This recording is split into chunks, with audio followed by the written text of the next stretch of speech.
ka sa agrikultura, may kita pa sa agrikultura. Marami tayong may babahagi, lahat tayo'y magwawagi.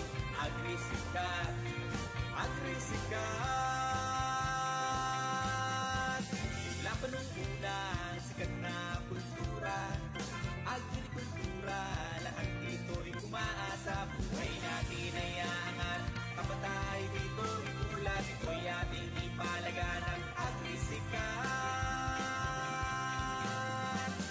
sikat ka sa agrikultura, may future pa sa agrikultura. Marami tayong ibabahagi, lahat tayo'y magwawagi. The views and opinions expressed in the following program are those of the program anchors and producers and do not necessarily reflect the policies and position of this radio station.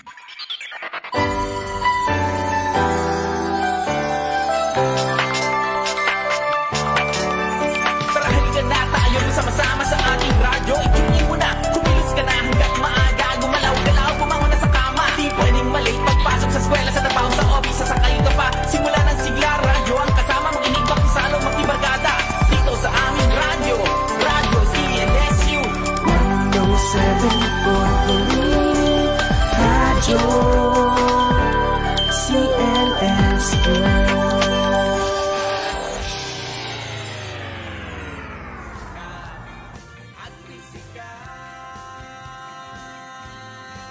Sisikat ka sa agrikultura, kikita pa sa agrikultura. Marami tayong may babahagi, lahat tayo'y magwawagi. Agrisikat, agrisikat. Marami ng asenso, buhay ay nagbago. Dahil agrikultura'y kanilang sineryoso hanggang bata pa. Isipin na hinaharap, ano ba ba ang hinaharap? Nandito na ang agrisikat. Sisikat ka sa agrikultura, may future pa sa agrikultura. Marami tayong ibabahagi, lahat tayo'y magwawagi. Agrisikat, agrisikat. Sisikat ka sa agrikultura, kikita pa sa agrikultura. Marami tayong ibabahagi, lahat tayo'y magwawagi. Okay, what's up? Magandang buhay mga ka-agrisikat. Nandito muli sa inyong harapan ang inyong mga agri-partners tuwing Miyerkules alas 4 hanggang alas 5 ng hapon. My name is Mark Denver Bedico. At ako naman si Ellen Joy Brillo, mga ka-agri. Sama-sama tayo ngayong hapon para sa isang oras na saya at kaalaman, kwentuhan na may laman dito lamang sa Agrisikat. Sa agrikultura, sikat ka! Ayan, na-miss ko yun. Na-miss ko yun Parang ngayon lang ulit tayo nagbalik, partner. Grabe. So, time check po ay 4:04 and it's time for Agrisikat. Ayan, mga ka-agri. So, ngayon, ang kung napapansin mo, partner, ay medyo okay na yung panahon. Yes. Diba? So, maaraw na ngayon, partner. Kasi ang tagal nung na-delay natin dahil sa mga mga patuloy na mga pabago-bagong panahon, biglang uulan ng hapon, 'di ba? So, buti ngayon na-tsempohan natin. Napagbigyan tayo ng panahon, partner. Ayun. Sobrang daming kaganapan nga yung mga nakalipas, partner. So, parang ilang holidays, ilang work suspension and mga events na yung naganap. Yes. Yun, partner. Ang dami nang nagdaan. Tapos ngayon lang ulit tayo sumilip. Yes. Sumabay tayo sa pagsilip ni Jose Marichan yes, at partner. Maria Ano na ba Kem. ngayon? Ngayon diba? ay Bear Months. Diba? Bear Months na. Sabi ng mga ka-agri, hinihintay nyo ba yung pagsabay kila Jose Marichan? Para naririnig ko na ngayon, ang Pasko ay kay Pwede nang magsimula mga aroling na, partner. Tayo sa bawat kakantahan centers. po namin kayo. Sa bawat CMIs natin, di ba? So, ano ba yung mga update natin, partner? Updates pala sa ating consortium. Ayan, syempre naganap po ang Training on Financial Analysis for EENR projects in for impact assessment of projects in the AANR sector in Central Luzon. Yun po ay naganap ng August 11 to 15 kasama ang ating mga CMI syempre na nag-training partner. 5 araw yun. Ayan. Yes, so speaking of training workshop ay meron ding gaganapin next week. Ito naman ang IPO Gender Equitable Training Workshop on IP assessment, evaluation, and technology transfer in collaboration po with Clardeck yan. Yes. Ayan, ng event program po ng Intellectual Property Office here at CLSU. At ito naman po ay gaganapin sa September 9 to 12. Ayan. So, stay tuned lang po sa mga updates. And syempre, ang ating Ride Festival partner, ang kaabang-abang na Ride Fest ay gaganapin naman sa September 24 to 26. At syempre, meron din doon ng ating agency in-house review na kung saan mag-represent ang ating mga researchers ng kanilang mga projects and researches. Ayan, partner. And syempre, isa rin sa inaabangan natin na paparating ay ang ating 4th International and 7th National Gender and Development Research Congress. So hopefully, nakapag-submit na ng mga competing papers. Yes. Dahil last week, partner, ay nagsarado na yung pagtanggap dito. Ayan. And of course, ang Tilapia Fiesta. Ayan, ang our very much abang-abang. anticipated. So, gaganapin po ito sa October 20 hanggang 24. So, nagsisimula na po kami sa preparation. At iba pa. Ayan, abangan nyo po ang ating Tilapia Fiesta. I-visit nyo lang po ang aming Facebook page, ang Clardeck Consortium Facebook page para po sa mga updates. Yes. And of course, ang race, tungkol naman sa race partner, sila ngayon ay kasalukuyang nag-workshop o tinatawag na Sustainability Planning Workshop para sa race program ng Central Luzon. Yes, tama ka dyan. Andun din yung ating isa pang partner, si Partner Pam. And shoutout din po kila Ma'am Yen. Ayan, ang mga taga-race po ay nandoon. Kila Ma'am Emily, kila Sylvester, kila Sir Erickson. Ayan, shoutout po sa inyo. Baka may makalimutan ka, partner. Wag mo na isa-isahin, partner. Basta lahat po ng mga taga-race CL. Yes. Ayan. Okay, anyways, ayan, tayo ngayon ay naka-live sa ating Clardeck Consortium, Race Central Luzon at Radyo CLSU FB pages. Kaya naman kung kayo po ay may nais magpa-shoutout at may mga katanungan ay live na live po naming sasagutin yan. And kung kayo po ay nakararanas ng internet difficulties, ay no problem dahil recorded po ang ating mga episodes. Ang ating episode po ngayon, kaya mababalikan pa ninyo kung kayo ay mayroong mga na-miss na topics at napakikinggan din tayo sa 107.3 FM. At syempre, bago tayo magpatuloy, i-shoutout muna natin ang ating mga kasamahan at boss sa loob ng universidad. Unang-unang ating Pangulo ng Pamantasan, Dr. Evaristo A. Abella, ang ating Hello po. Vice President for Research and Extension, Dr. Emmanuel M. Veracruz. Hello po. Ang ating Vice President for Academic Affairs, Dr. Avelina R. Velasco. Hello po, ma'am. Ang ating Vice President for Administration, Dr. Ariel G. Mactal.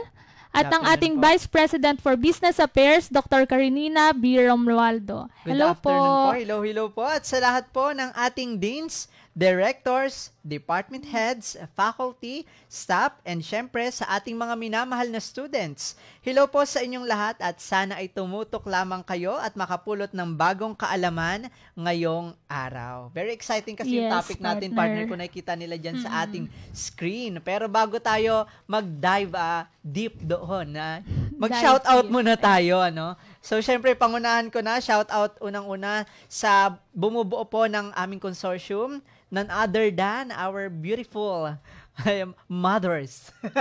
Ayan, kila Mamo R and kay Mamo G. Ayan, sana nanonood. Siyempre sa ating director din, kay Dr. Emmanuel M. Veracruz. Hello po, sir. Hello po. Shout out po sa inyo. And of course, sa ating mga minamahal na consortium member institutions, especially sa President Ramon Magsaysay State University dahil galing po doon ang ating special guest ngayong araw. Ayan, so special shoutout din kila Ate Tere, kay Princess, kay Gian, kila Lay, kay Angela at Irish na dati nating OJT, sa mga taga-University Library na nanonood din daw at sumusupport sa atin, and kay Miss Rhea and Nicolette. Yan. Syempre, mag-shoutout din ako, partner. Shoutout po kila Nanay Adelaida Velasco at kila Janelle Velasco. At syempre, kay Shekai na din kanina. Ay, oo pala, yes. Sabi niya, i-shoutout daw namin siya. Hello po sa mga taga-Sairo at sa OVPRE.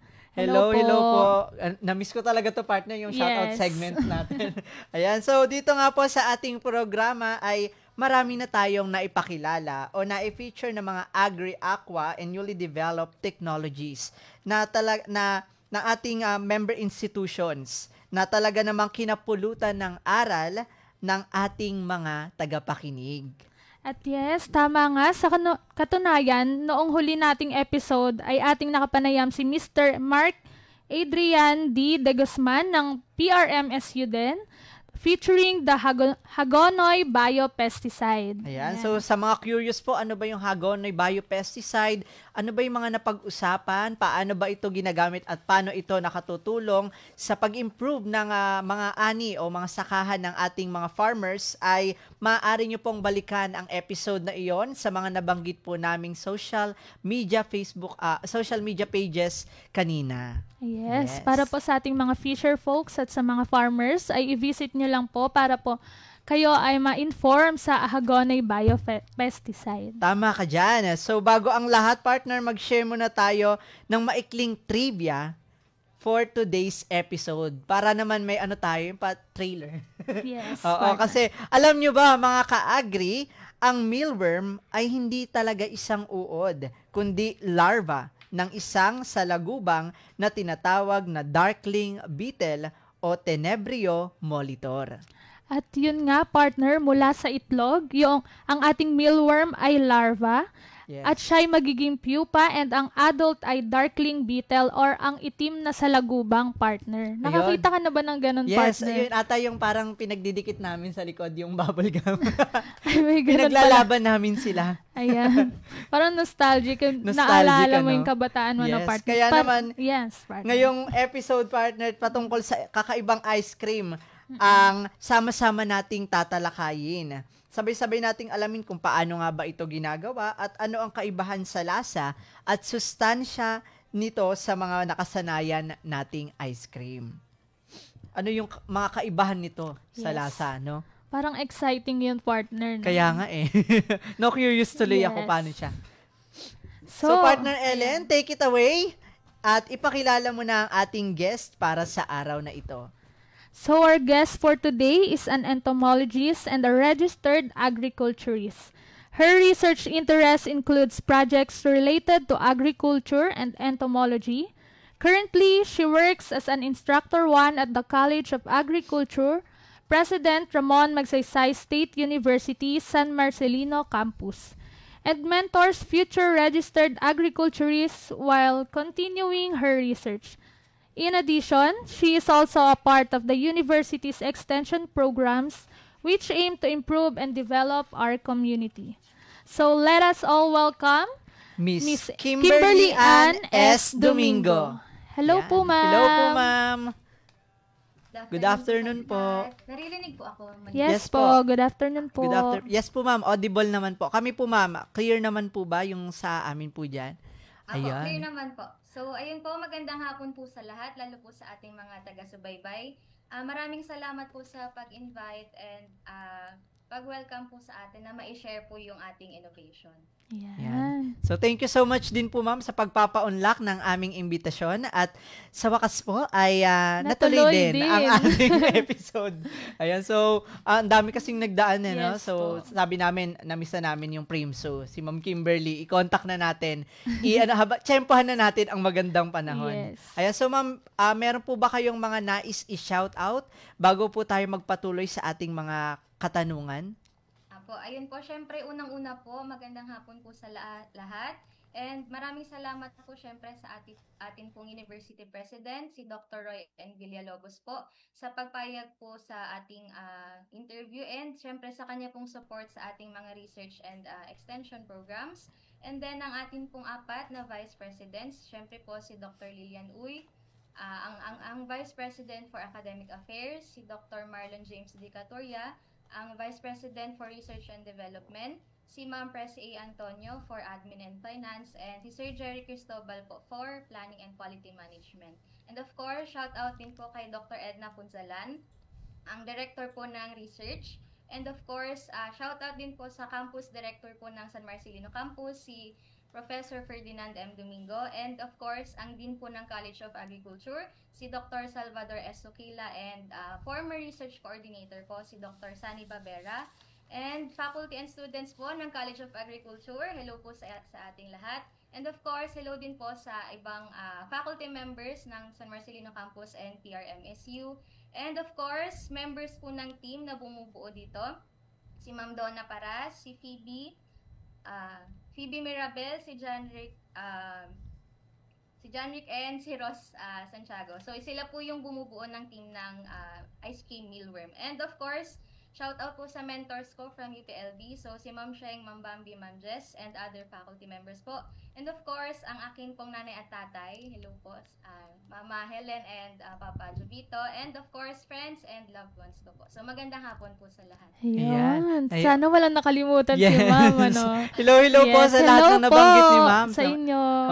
Na-miss ko tuloy yung Primsu, yung pangmalakasan nilang mga mangga. Ayan, so habol na shoutout po kay Ma'am Sharina Carla Saplaco Merculio. Ayan, fresh na fresh ka din, Ma'am. And also kay Ma'am Edna Punzalan. Good afternoon po. Hello, Ma'am. From PRMSU. Ayan, shoutout po muli sa lahat ng taga PRMSU. Yes, tama ka dyan, partner. So, Ma'am, unang-unang pong katanungan namin is, maaari nyo po ba kaming bigyan ng kaunting kaalaman patungkol sa inyong unit na kinabibilangan? Okay, so ang university po na kinabibilangan ko po ay President Ramon Magsaysay State University or PRMSU. So isa po itong multi-awarded na state university sa Zambales meron pong 7 campuses na meron pong iba-ibang specialization kagaya po ng agriculture, ng forestry, and engineering, and iba pa pong fields po. And then, ako po ay under po ng College of Agriculture. So, meron po kaming 2 majors. So, meron po kaming major in crop sci and animal science. So, kami po ay as an academic institution, nagtitrain po ng future agriculturist and scientist po. Ayun po. Ayun po, Ma'am. Ano po ba ang pangunahing tungkulin ng PRMSU or ng college po ninyo para sa ating mga magsasaka o sa mga mangingisda natin? Ayun po. Since ito po ay academic institution, pangunahing tungkulin po, syempre po yung mag-train po ng ating mga future na mga agriculturist. And then, maliban po doon, meron din po tayong mga isinasagawang mga extension programs and mga research po na makakatulong po sa ating mga magsasaka. Ayan. So, Ma'am, gaano na po ba kayo katagal na nanunungkulan dito? Okay. So, actually po, 2 years ko lang po, noong August 22 po, dito sa PRMSC po. Ayan. Ayan, Ma'am. Ano po ba ang mga nakalatag na mga bagong proyekto ngayong taon? And mayroon po bang ang inyong unit na programa para sa ating mga magsasaka? Apo. So, yun, meron po tayong mga extension programs po and iba-ibang research po. Kagaya po ng as specialization ko po ay pest control or entomology. So meron din po tayong mga nakalatag po na projects pa tungkol po doon. And syempre, under po ng college, so meron din pong focusing on crop science and meron din pong focusing on animal science. Yun. So, Ma'am, bilang isang agriculturist po, ano po ba ang nagbigay ng motibasyon sa iyo upang ipagpatuloy ang paglilingkod sa ating mga farmers? So actually po, ako po ay galing sa pamilya ng mga agriculturist and magsasaka. So yung lolo ko po ay isang magsasaka and yung tatay ko po actually ay isa rin pong registered agriculturist. And yung iba rin po naming kamag-anak po ayun, ay nasa linya po talaga ng agriculture. So meron po akong idea kung paano po ba yung sitwasyon sa ating mga pananim po. And then, nagtrabaho po ako before sa PhilRice po and then sa UPLB po. So, doon po meron po akong mga nakakasalamuhang mga magsasaka. So, sa pamamagitan po ng interaction na yon, so kinakamusta po, kinakausap, meron po akong idea kung ano po yung kanilang mga pangangailangan po, ganun po. And na-inspire po ako na ituloy dahil alam naman po natin na kailangan po natin ang agrikultura sa ating bansa. Yes, tama po Yes. kayo dyan, ma'am. At ayun nga, partner, dahil nakilala na natin si ma'am at alam na natin ang kanyang backgrounds, ay syempre baka excited na rin ang ating Oo mga nga, tagapakinig yes. para Ay- sa ating topic ngayong hapon. Oo, for sure, hindi lang tayo yung excited And ngayong curious, araw. Oo. curious sa ating Yes. topic ngayong hapon. So, simulan na po natin ang ating mga katanungan para sa ating topic na mealworm additives in ice cream. Una po sa lahat, ma'am, kailan po sinimulan ng inyong proyekto patungkol sa mealworm o Tenebrio molitor additives in ice cream? Okay, so actually po last year po meron pong tayong institutionally approved na research. So ito pong mealworm additives in ice cream na ito ay sakop po noong project po na yon. So ang goal po ng project na yon ay magkaroon po ng sustainable rearing program facility po dito sa ating university po.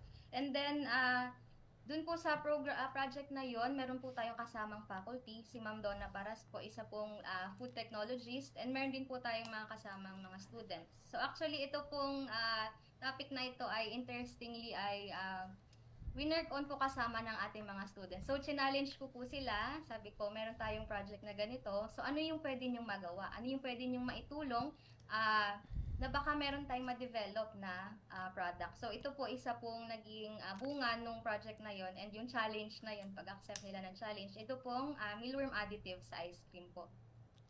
Ayun. So, Gina G po sila, no? Nakakatuwa naman. Gina G sila sa challenge ni ma'am. So, ako rin talaga, ma'am, nagulat talaga ako. Sabi ko, mealworm additive sa ice cream. So, pwede pala yun. Kaya, mas excited din talaga ako kasi what more pa yung mga ka-agri natin sa topic na to. Ayan. So, ano po ba, ma'am, yung mealworm at bakit ito yung napili ninyo out of many insect po bilang additives dito sa ating ice cream? Okay po.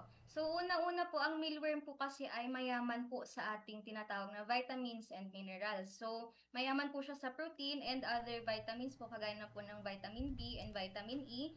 And mataas din po yung kanyang fiber content. So, makakatulong po siya kung kunwari po, ang isang product ay kulang or kailangan ng additional na nutrients. So, pwede po nating gawing additional additives itong ating mealworms.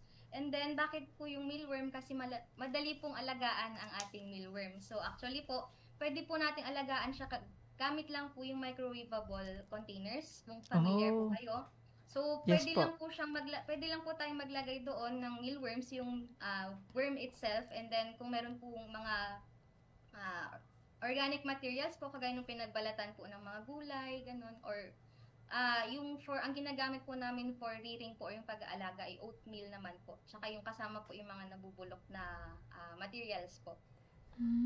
Ayun, so nakakatulong din siya sa Yes. sa eco-friendly din, ano? Yes. Nakakatulong kasi kahit yung mga nabubulok kasi minsan isa rin yan sa problem natin kapag anong tawag doon? Yung Sobrang dami oversupply, na ng ganun, yung mga natin, Yes. itinatapon na lang, nilalangaw, 'di ba? At least dito kahit papaano, Mapapakinabangan na, yes, no, napakikinabangan natin. Ayan. Paano po ba, ma'am, ang ipinoproseso ang mealworm bago ito ihalo sa ice cream? Apo. So, bali, syempre po, ang unang part po natin, alagaan po natin muna yung mealworm po. And then after po, pag nakuha na po natin yung tamang edad po nila, syempre lilinisan po muna natin yung hugasan po natin, and then make sure po na hindi po marumi bago po i-process. And then, pag nasigurod na po na malinis na po yung ating mealworm, huhugasan po natin yun, and then saka po natin ipapowderize po. Oh, ipapowderize po pala siya, ma'am.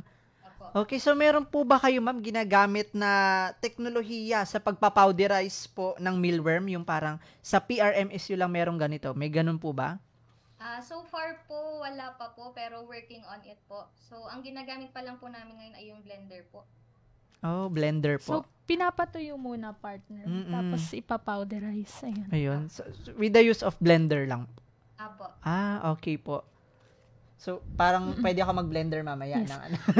Curious lang po ako, paano po siya, halimbawa, paano mapapatuyo? Patay na po ba yung mealworm or paano po ang process na? Apo, ayun po. Yung mealworm po ay patay naman na po kapag ipaprocess po natin siya. And then, pwede po natin siyang i-oven or i-toast. So, sa pamamagitan po nun, ma-make sure po natin na medyo crunchy or Yes. lumalabas yung flavor po ng ating mealworm. Ayun. Yan. So, paano po yun, ma'am? Pag nagbe-blender po kayo na per batch, gaano po kalaking container yung nilalagyan? Gaano po karami? Apo. So, sa isang blender po, actually, kaya, alam niyo po yung normal na blender. Na Yes yung po. Yes po. size. So, yun po, kayang-kaya na po doon, siguro around 100 mealworms po. Kasi maliliit lang naman po sila. Oh. Ayun. So, ito po ba, ma'am, ay maaari din gamiting additives? Yung mga mealworm po natin na pinowderize po sa iba pang mga pagkain bukod po sa ice cream? Apo, pwedeng-pwede po kaso dahil ito po ay under initial stages pa lang po ng trials. So, hindi pa po as in na-explore yung ating ibang use po. Pero, as much as we know po, possible din po siya. So, saan po nanggagaling yung supply nyo ng mealworm, ma'am? Marami na po bang nag-aalaga dyan sa mismong university lang po or may mga iba pa pong farmers na nag-adapt na po ng technology na po na yan? Okay. So far po, ang alam ko lang po ay dito po, hindi po ako aware if meron na pong ibang farmers. So, ayun po, dahil part po siya nung Sustainable Rearing Program. So, yung atin pong mealworms ay inaalagaan po natin through ilang generations po. So, kapag kunwari, yung larva po, naging adult na siya, aalagaan po ulit pang iitlogin, and then paulit-ulit lang po yung magiging life cycle nila hanggang maparami po sila. Ayun. So, ma'am, meron po ba kayong facility or mayroon po ba kayong lugar na sa PRMSU na pinaggagawaan lang po nitong Allotted para Yes, sa oo. pagpaparami. So far po, dahil nasa initial pa lang po, so medyo maliit pa lang po yung space na available. Meron pa lang pong kaunting population na meron po dito. Pero meron naman pong mga live po na mealworms po dito sa ating university. Ayun. So, ma'am, speaking naman po sa lang po na, sa manpower po, ilan po yung mga manggagawa ninyo? Mula po sa pagpapalaki hanggang dun sa pagpapowderize, paglalagay po doon sa ice cream. Okay, so bali yung team po namin ay, dahil collaboration po itong project na ito, so ako po ang bahalang, as an entomologist, ako po ang bahalang magparami. So si Ma'am Donna po yung amin pong food technologist, siya naman po ang bahala po sa ating processing po. Ayun po. Ayan. So, ma'am, saan po nanggagaling yung supply ng mealworm na inyo pong, ito isa po pala sa mga katanungan ng ating mga ka-agri. Ano po ba yung mga benepisyong dulot sa kalusugan ng inyo pong ice cream na may additives po ng mealworm? Okay po. So, syempre po, di ba, alam naman po natin ng ice cream, kapag nai-stress po, ganon, di ba, kumakain po tayo ng ice cream as stress reliever. And then, kunwari, pag mainit po yung ating panahon, kumakain din po tayo ng ice cream. So, maliban po doon, naisip po namin, what if kaya paramihin natin yung nutrients ng ating ice cream. So, doon po pumasok, dahil nalaman po na marami po silang nutrients, kagaya ng protein and fiber, yung vitamin B po. So, naghanap po ng way para po, para maidagdag yung ating pong mealworms dun po sa ice cream po. Ayan, mukhang nakaka-curious talaga, no, partner. Yung process ng paggawa, yung kung paano nila buuin yung ice cream na yun, partner, ay pwede ba nating ipakita sa video? Tama ka dyan, partner Ellen. Yes, tama ka dyan. So, ngayon may inihanda ang PRMSU, sila mama, na maikling commercial video na sabay-sabay po nating panonoorin. Ayan, panoorin po natin.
Iyon. So, ganun pala siya, partner. Yes, partner. Mas naging interested tuloy ako sa dito sa ating kakaibang mealworm additives in ice cream nila, ma'am. So, kanya-kanyang pakulo, naisip ko lang, kapag sinabing chili ice cream, maisip po agad Bicol. Sa Bicol, Kapag tilapia ice cream, syempre, CLSU. Tapos, pag Primso, mealworm, kanya-kanyang Yes, tips partner. nila. So, yun pala ang process nung paggawa nitong ating mealworm additives sa ice cream. Ayan.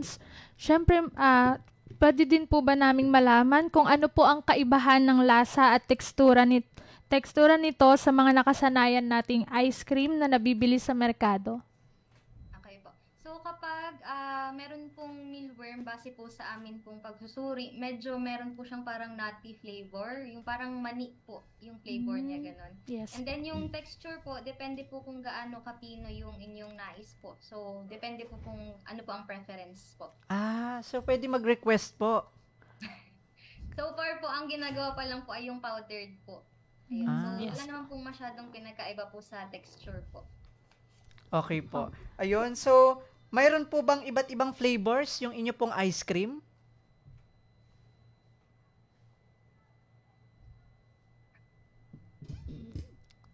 Ayan. Hello po, ma'am. Audible po ba kami, ma'am? Hello po. Mukhang Nawala. mukhang nawala po ata. Ayan. Ayan. So, ma'am, audible na po ba kami, ma'am? Apo, yes. Okay po. So, ma'am, meron po ba kayong iba't ibang flavors dito po sa inyong ice cream? Apo.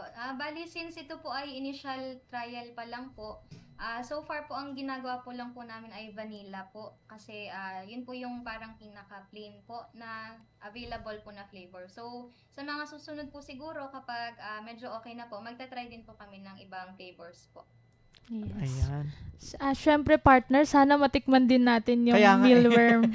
Parang gusto ko tuloy Mealworm bigla eh. ice cream. Ayan. Ayan. So, ano muna tayo, partner? Commercial saglit, So, shout out po kay Mr. Mark Adrian de Guzman. Good afternoon po from PRMSU Candelaria Campus. Hello po, sir. Ayan. Kay Ma'am Maria Elizabeth Dalit. Good afternoon po. Watching from PRMSU. Hello po. Kay Sir Eds Padre. Good afternoon din po. And kay Ma'am Kristen Saint Egana Kulang. Good afternoon po. Ayan. Ayan, meron din bumabati dito, partner. Good afternoon po from Shekinah Ginkgo. Hello, hello. Hello po. Ayan, sana po tumutok lamang kayo hanggang dulo para po kasama ninyo kami nga makapulot ng mga bagong kaalaman patungkol dito sa kakaibang ice cream na ito. Ayan, ma'am. Meron po bang epekto sa shelf life o pagkatagal ng ice cream ang pagkakaroon ng mealworm bilang additives? Okay, so ang mealworms po kasi depende po kung paano po natin ipaprocess. So pwede po yung dried and then pwede po yung buhay or yung live po. So kapag dried po na maayos, umaabot po na hanggang 1.5 years po yung mealworm. And then kapag buhay Matagal. naman po, umaabot po hanggang 10 weeks. Pero since ongoing nga po ang project na ito, so wala pa pong, hindi pa po established kung gaano po katagal yung shelf life nung atin pong ice cream. Ayan. For sure po, meron na din pong mga nakatikim ng produkto po ninyo. Ano po ang kanilang mga initial na reaction, ma'am? Okay, so yun po, syempre, ina-expect na po natin, insekto po. Opo. So meron mga nagulat po talaga. Ayun, normal naman po yun. Syempre, ako din po as prof po nila, yun, medyo nagulat din po ako na naisip yung ice cream. And then, syempre po, nung natikman po nila, nagulat po sila kasi masarap po yung ating ice cream po. So, meron po siyang additional flavor, yung para pong nutty flavor, and then para daw pong cookies and cream yung ating ice cream po. Wow. Yes po. Ano pong sinasabi nyo, ma'am? Sa una po ba, pinapatikim muna bago sabihin na mealworm yon or alam na nila agad? Yes. Ayun po, alam po agad nila na mealworms. Bali, dalawa pong ice cream po yung pinatikim. Isang normal po na vanilla and then yung isa po ay yung mealworm. So, bago po natin ipatikim yung ating ice cream, syempre sinasabi po kasi baka meron pong mga allergy. Yes so, po. bawal po Yes. sadly sa may mga allergy po sa shrimp or other seafoods po. Hmm. Ayun. same reaction din po ang ano nun sa Natatakam tuloy ako ba? Kung pwede lang ilalabas ni ma'am sa screen, ayan, titikman po natin ang mealworm. Kung pwede lang yung ganun para curious tuloy ako paano yung magiging reaction ko din natin pag natikman natin yung ice cream nila, ma'am. So, ma'am, meron po ba silang mga ibinigay sa inyo na recommendations? Ayun, mga suggestions po. Ano-ano po iyon? Ayun, bali, ang isa pong suggestion, kasi trial pa nga lang po. So, ang isa pong naging suggestion po nila, mas matagal daw pong ito-toast yung ating mealworm para mas lumabas po yung kanyang nutty flavor po. And then, ayun po, another suggestion yung iba-ibang flavors. Such as chocolate and others po. Yes po. Ayan, sa usapang business naman po, ma'am. Sa estimate po ninyo, magkano po ang kapital sa paggawa nito at malaki po ba ang posibleng kita sa produktong ito? Okay, so yun po, for beginners lang po, actually kayang-kaya na po, less than 1,000 po. Kasi yung mga ingredients po natin, simple lang po yung ating kailangan. So syempre po yung mealworm, yung mga gatas, and other materials po na kailangan po sa paggawa ng ice cream. In terms naman po sa kita, tingin ko po malaki po ang potential nitong ating pong innovation dahil syempre po unang-una bago po, curious po kung ano po ba talaga ang lasa ng ating ice cream. And then, tingin ko po depende po kung magkano natin, magkano po yung ipipresyo. Pero, syempre po, ayun nga po bago. So, tingin ko po, papatok po itong ating ice cream. And syempre, ang mga Pinoy po, alam naman po natin, mahilig pong tumikim, lalo pag mga bago po. Yes po. Yes. Products. Yes po, tama po. Saka parang may panibagong may introduce sa panlasang Pilipino na pwede pala yung ganito. Saka parang pwede rin siya may pakilala rin sa mga international pag nailabas na siya na commercialize, parang na-imagine ko pwede siya sa international level na parang saan ba matatagpuan ng kakaibang ice cream na mealworm yung additives, di ba? So parang naiisip ko, partner, parang uod tas magiging ice cream. Parang gano'n yung nila, no? Parang nakaka-attract siya, parang maku-curious ka talaga kung ano ba yung lasa, ano ba yung benefits nun para sa kanila. Yes, saka maganda yung maganda yung epekto niya sa mga banggit ni Ma'am kanina, sa kalusugan, hindi siya yung bastang may may makakaiba lang na ice cream. Yeah. Kasi mataas din siya sa protein, mga ganon, mataas siya sa maraming benefits sa pagkain o pag-consume nitong ice cream nila, ma'am. So, ma'am, kailan po ba inaasahang mailabas sa merkado ang produktong ito? Ayun, dahil initial stages pa nga lang po ang atin pong project. So, hopefully po next year or next year po available na po for commercialization. Ayun. Para po sa mga interesado na mga manonood or tagapakinig natin patungkol sa ice cream na ito, maaari nyo po bang ibigay ang inyong mga contact details para po makontak po nila kayo kung sakaling gusto po nilang magpaturo kung paano gumawa or willing po ba kayong i-share ang knowledge, ma'am? Apo, yes po. Pwede po mag-message po sa akin pong Facebook account, Kimberly Ann Domingo po. Or meron po akong email, kasdomingo18@gmail.com. Or kung hindi man po mahanap, pwede po mag-message sa page po ng PRMSU or sa page po ng college po namin, PRMSU SMC College of Agriculture po. Ayan. Saka mabilis sila mag-respond. Yes. Very sila, anong tawag doon? Responsive ba? Ayan. So, ma'am, paano po kapag gusto naman po nilang magpunta dyan? Pwede po ba yon yung parang site visit sila yung paano yung process? Pwede po ba yung ganon? So far po, dahil initial pa nga lang po, hindi Wala pa po ganun established po yung atin pong facility. So pag ganun po, siguro mag-ask po muna ng permission sa University President po kay Dr. Villalobos po. Ayan. May mga training din po ba kayong isasagawa, ma'am, para po sa pag-aalaga ng mga mealworms, halimbawa po na ipagpatuloy po ang proyektong ito? Yun po. Dahil ang pangunahing goal naman po ng ating project ay mag-generate po ng innovation and of course, ma-share po ang technology po natin sa ating mga farmers or sa atin pong mga gusto lang pong mag-business, naghahanap ng mapagkakakitaan. Opo, magpo-provide po ng training po, pero syempre kapag established na po yung ating protocol po. Yun po. So, abang-abang lang po pag natapos na po yung ating project. Ayan. So, yes po. So, tumatanggap po ba kayo, ma'am? Kunyari po, may mga mag-OJT dyan po sa ano po ninyo. Tumatanggap po ba kayo ng ganun po? Ayun po, with regards po doon, siguro makipag-connect na lang po sa aming dean or sa campus director po or sa atin pong administration po. Hindi po kasi ako aware. Yes po. Ayan. Yes Thank you po. so much po, Thank you ma'am. po. Ayan, so partner, ano? Ayan, nakatutok pa rin ang ating mga ka-agri. Shout out po kay Miss Janelle Malyari. Hello, me. Hello po. Happy watching. Kay Miss Kaytan Batica. Good afternoon. Gusto ko yung ice cream, Ma'am Maria Elizabeth Dalit. Ayan, kami rin po. Gusto rin po namin matikman. Kung pwede lang po, ilalabas sa screen tapos titikman namin yung ice cream. Pag napunta tayo sa campus nila, partner. Kay Ma'am Tintin Egana Kulang, Sir Jomar Corpus mga po at mealworm in ice cream. Mukhang nire-recommend na ni Sir. And kay Mama Lorna Aquavera, good afternoon po. Watching din from PRMSU.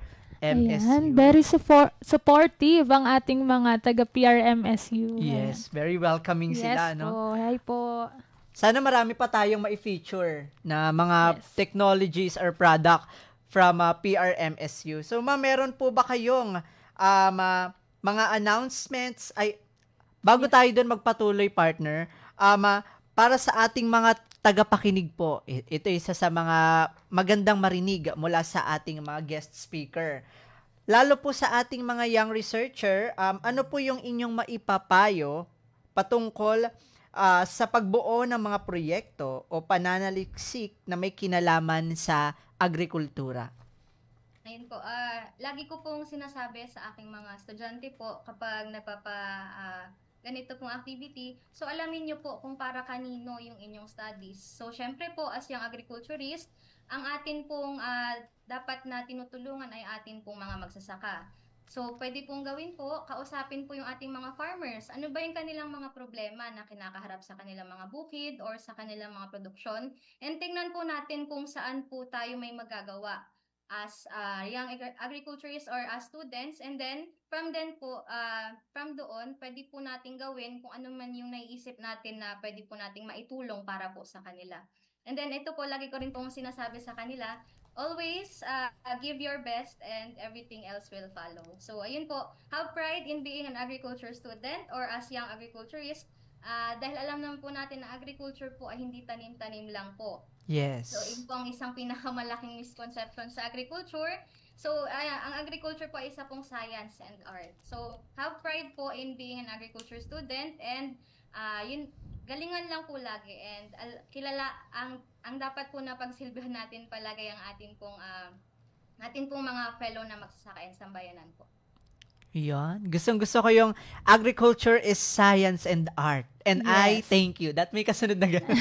Ano? Gustong-gusto ko yun. Kasi tama si Mama, no? Hindi lang siya Yes. basta tanim-tanim. It's more than that. It's beyond that quotation na... misconception. Oo, Ayan. misconception na agriculture is for tanim-tanim lang.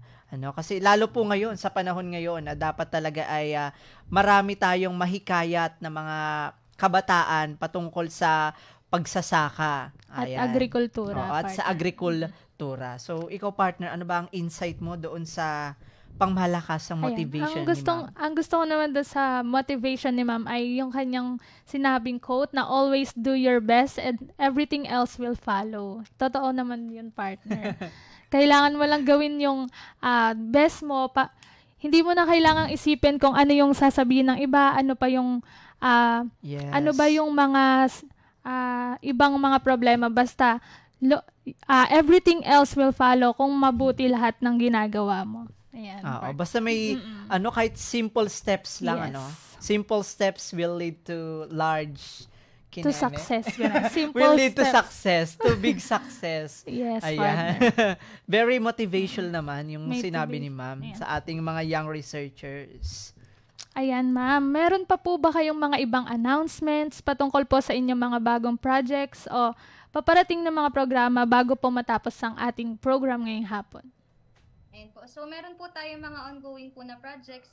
Stay tuned na lang po for more updates sa page po ng PRMSU, President Ramon Magsaysay State University. And then sa page din po ng college, so PRMSU SMC College of Agriculture.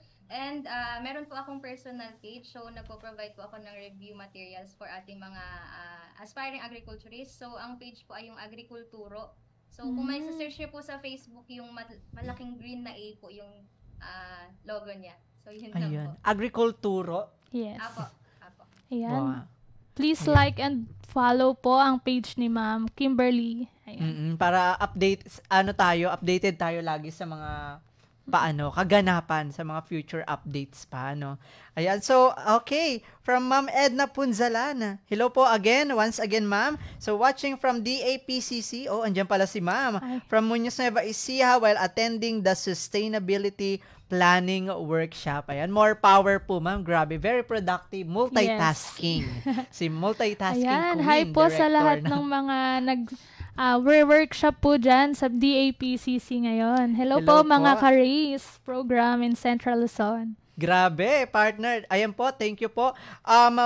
Grabe, partner, ang bilis ng oras, ha? So, parang nabitin ako. Parang ang dami ko pang gustong itanong patungkol sa mealworm additives in ice cream. Pero to be honest, ma'am, akala ko po talaga parang ice cream tapos ilang toppings po ng mealworm. Akala ko ganon.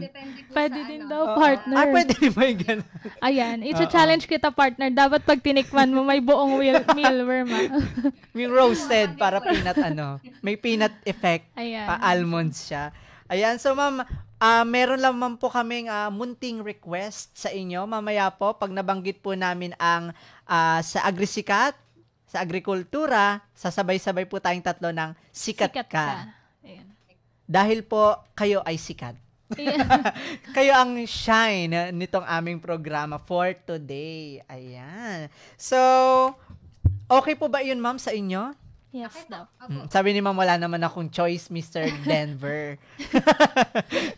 Okay po. And with that, maraming salamat sa pagsama at pakikinig sa amin ngayong hapon. Tiyak na uuwi muli tayong busog sa saya at bagong mga kaalaman. Muli ako si Partner Denver. At ako naman si Partner Ellen. Magsama-sama po tayo muli sa susunod na Miyerkules dito lamang sa Agrisikat. Sa Agrikultura, Sikat Ka! Ayan. Thank you so much po, Thank you po ulit, ma'am. Bye po. Thank you po sa PRMSU. Sikat ka sa agrikultura, kikita pa sa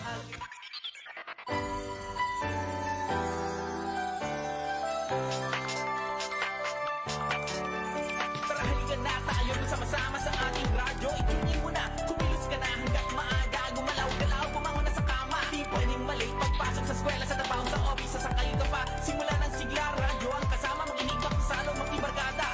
Dito sa aming radyo, Radyo CLSU 107.3 Radyo CLSU